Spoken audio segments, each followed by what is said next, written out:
The last time we spoke, I wondered if the waves of tsunamis could be mistaken as smiles.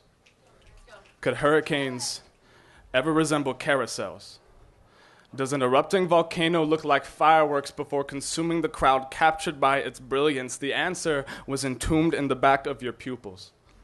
Speaking avalanches into my eardrums, they told me that loving someone with Alzheimer's is trying to hug an earthquake back into unbroken.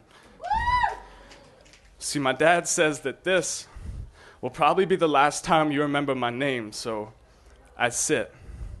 Lips cut into a crippled grin, teeth like splintering levees, a rain of reminiscence wrapping on the roof of my mouth, New Orleans and Johnstown rising inside my throat, a Katrina-scented storm surge. It's a miracle we didn't drown in such titanic silence. See, I was afraid that you weren't unsinkable anymore, so I kept everything I should have said ballasted to my sides, hoped turning tides would carry reality to the bottom of the ocean, granddaddy. Do you remember calling me the day I turned 16? How you quelled cyclones in the stomach of a boy who was homesick in his own skin? Does the sound of my laugh give you deja vu? Is there room between your synapses for one more story or two? I'm sorry that time is making flash floods of your flashbacks.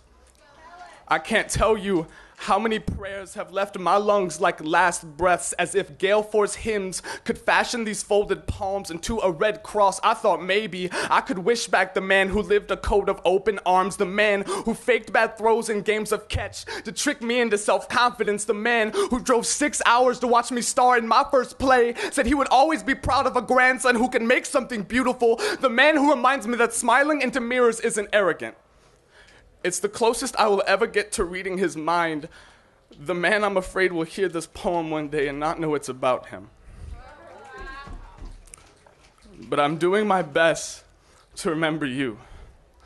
How you taught me not to fear the thunderstorms that used to shake my dreams into refugees. You told me that the sun will kiss the rain right off my cheek if I let it, not to let a bad forecast keep me from chasing the horizon. There is still so much life to run towards. Then you would say, look up.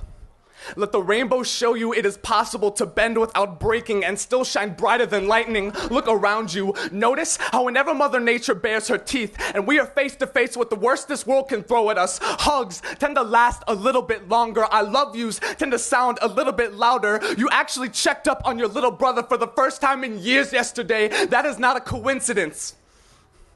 Look down. You're still standing. So now, I imagine that everything you forget is just being borrowed by God for a little while. And when you get to heaven and ask why he made you into an earthquake, he'll say that it wasn't your fault. That he wanted it to be perfect when he fashioned the fondest memory this world has ever seen. He will tell you that there is a reason why you share your eyes with hurricanes. It's so that amidst all of this destruction, we never forget that God is still watching over us.